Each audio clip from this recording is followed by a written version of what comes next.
बिस्मिल्लाहिर्रहमानिर्रहीम। मैं हूं आपका होस्ट और दोस्त सिकंदर तैमूर और आप देख रहे हैं Sikandar Taimur official. So channel को लाजमी सब्सक्राइब कर लें सर, कर लें प्लीज़, मेहरबानी। ओके।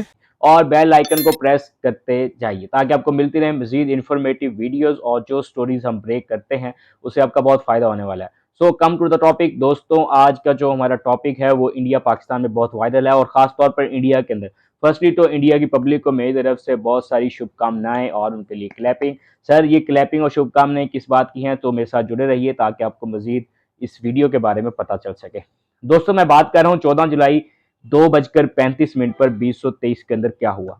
इंडिया के अंदर 14 जुलाई को 2:35 पर ISRO Indian space research organisation एक मिशन लॉन्च किया और इसका नाम था चंद्रयान 3। दोस्तों, चंद्रयान 3 का मकसद क्या था और इन्होंने क्यों लॉन्च किया और हम पाकिस्तानी क्या कर रहे हैं, इसको आप टॉप वीडियो के अंदर मजीद देखेंगे।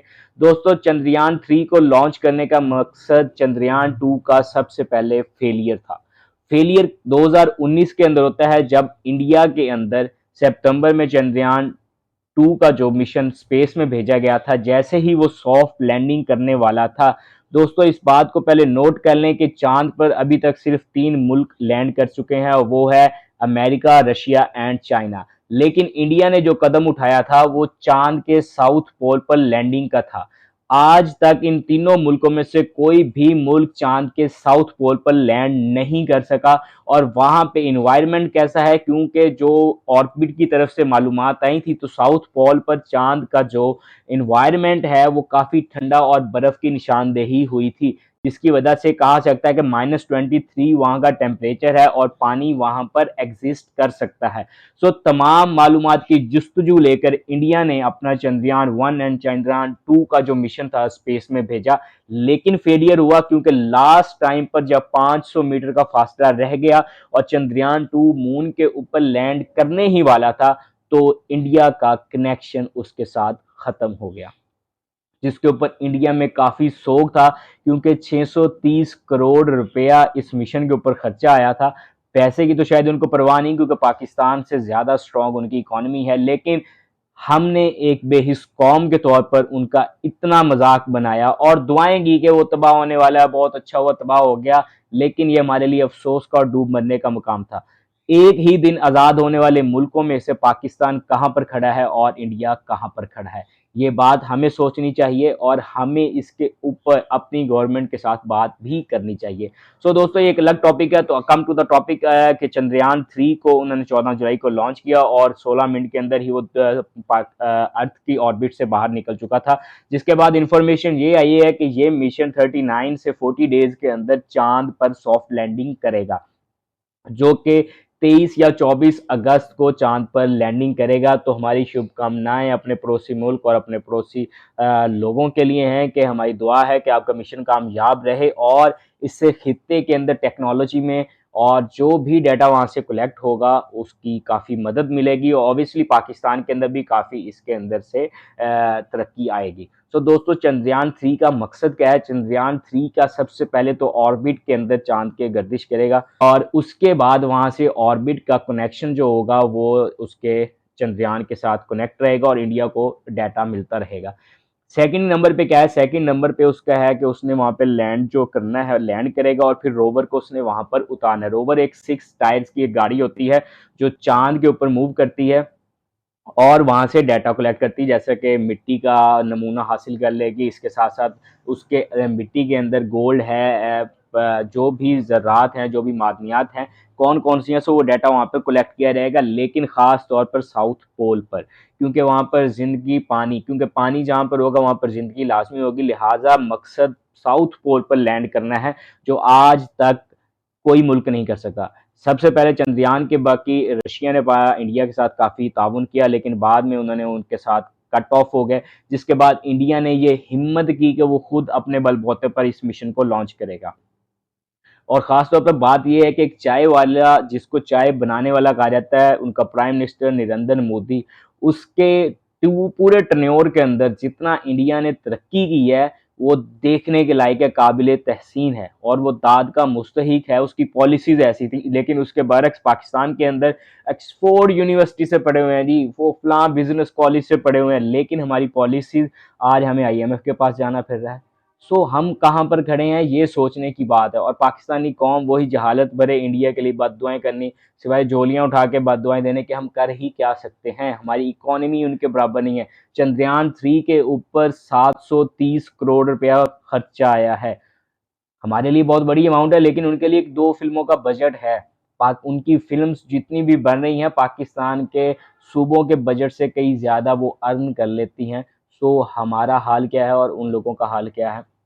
तो हमें मजाक नहीं बनाना चाहिए, बल्कि उनसे सबक सीखना चाहिए कि वो किस तरह टेक्नोलॉजी का यूज़ कर रहे हैं। लोग कहेंगे कि स्पेस में भेजने का मकसद क्या है, ये पैसे कहीं और भी लग सकते थे, लेकिन ये लोग नहीं जानते कि फ्यूचर के अंदर जब हमें चांद के ऊपर से इंफॉर्मेशन, हमें तो क्या उन्हें ही मिलेगी, और वो उसके ऊपर एनालिसिस करेंगे। हो सकता है कि वहाँ पर कुछ मादनियात भी हों जिसकी वजह से वो उसको निकाल कर ज़मीन के ऊपर ला सकते हैं, या अगर लाइफ एग्जिस्ट करती है तो वो वहाँ पर मूव करने का भी सिस्टम बना सकते हैं, क्योंकि साउथ पोल के ऊपर सूरज की रोशनी बहुत कम पड़ती है, नॉर्दर्न एरियाज़ के अंदर इसकी साइड पड़ती है, और इसलिए वहाँ पर जो टेम्परेचर है वो -23 के राउंड अबाउट है। दैट्स वाई वहाँ पर बर्फ़ की भी परत सी, जिसको हम कह सकते हैं, वहाँ पर मिली थी ऑर्बिट के रोटेशन के दौरान। सो इसलिए इंडिया ने इस मिशन को साउथ पोल पर लॉन्च करने का मकसद बनाया है। 23 अगस्त को देखेंगे, क्योंकि अब से तमाम ISRO की टीम्स उसके साथ कनेक्शन में हैं और उसके साथ जुड़ी हुई हैं। सॉफ्ट लैंडिंग का मकसद क्या होता है दोस्तों, यहाँ पर हम बात करेंगे सॉफ्ट लैंडिंग क्यों ज़रूरी है। क्योंकि चांद पर जब आप ज़मीन पर उतरते हैं पैराशूट के ज़रिए, तो इसके अंदर हवा का एक तनासुब है जो आपको सॉफ्ट लैंडिंग करवाती है। लेकिन चांद के ऊपर क्या होता है, चांद के ऊपर हवा कहीं पे भी नहीं है। अगर आप पैराशूट से भी उसके ऊपर वाली साइड से छलांग मारेंगे तो आप धड़म करके उसकी ज़मीन से टकराएंगे और मेरे ख्याल से तो किरची किरची हो जाएंगे।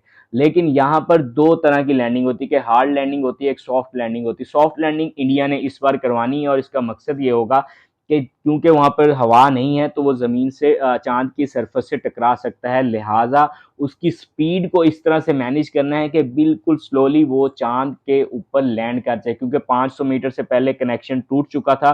सो मज़ीद वो अब ये रिस्क नहीं लेना चाहते। 4 साल मेहनत के बाद उन्होंने दोबारा ये टेक्नोलॉजी यूज़ करके उसको भेजा है।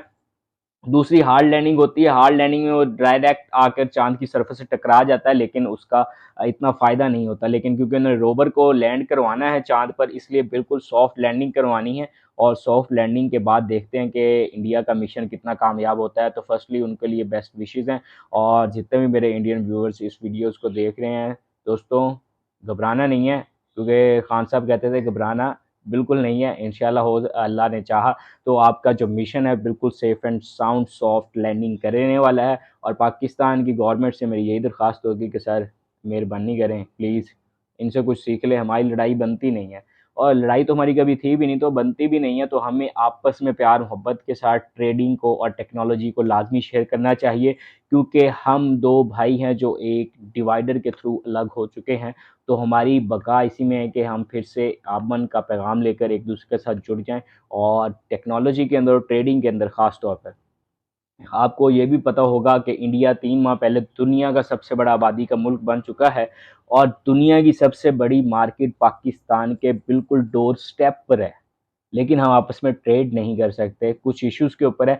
चाइना और अमेरिका के अंदर 100 इख्तलाफात हैं, जनूबी कोरिया शुमाली कोरिया में इख्तलाफात हैं, और ख़ास तौर पर ये जो रशिया और यूक्रेन की लड़ाई हो रही है, लेकिन उनकी गंदम का मुआहदा उनके साथ लाजमी हुआ है। लेकिन हम कश्मीर इश्यूज़ के ऊपर तो बात करेंगे, वो डायलॉग्स पे बात होगी, लेकिन हमें इससे हटकर अपनी ट्रेडिंग पर, अपनी इकोनॉमी पर फोकस करना चाहिए। हमें दुनिया से ही सीख लेना चाहिए कि आपके 100 इख्तलाफात होंगे, 100 इश्यूज़ होंगे, वो अपनी जगह पर हैं, लेकिन जो ट्रेडिंग है, जो आवाम के लिए रिलीफ है, वो अपनी जगह पर है। तो ये हम नारा बुलंद नहीं करेंगे हमारे साहब इस पर बात नहीं करोगे तो हम ज़ीरो बात करेंगे। हमें अब सीखना चाहिए, 2023 का दौर है और इस ज़माने के अंदर हम जी रहे हैं, तो हमें खुदारा खुदारा होश के नाखन लेने चाहिए, और मोहब्बत का पैगाम यहाँ से भी और वहाँ से भी आना चाहिए। ख़ास तौर पर हमारे पंजाबी भाइयों के लिए, यार तुसी गौरमेंट ਨੂੰ समझाओ, मेहरबानी करो, तो साडे पंजाबी भी अपनी गौरमेंट समझान। वाघ वाली राहदारी तो खोलो। क्योंकि गुरुद्वारा ते बन चुके हैं और राहदारी खुलनी चाहिए ताकि ट्रेडिंग हो सके, और उस ट्रेडिंग के लिए हम अपनी गवर्नमेंट से भी रिक्वेस्ट करेंगे कि वो भी करे। दोस्तों उम्मीद है आपको वीडियो पसंद होगी और बहुत ही इन्फॉर्मेटिव रही होगी, और मज़ीद ऐसी वीडियोज़ को जानने के लिए बेल आइकन को लाजमी प्रेस कर लिए। सर बेल आइकन को लाजमी प्रेस कर लीजिए ना, मेहरबानी, थैंक यू, रब रखा।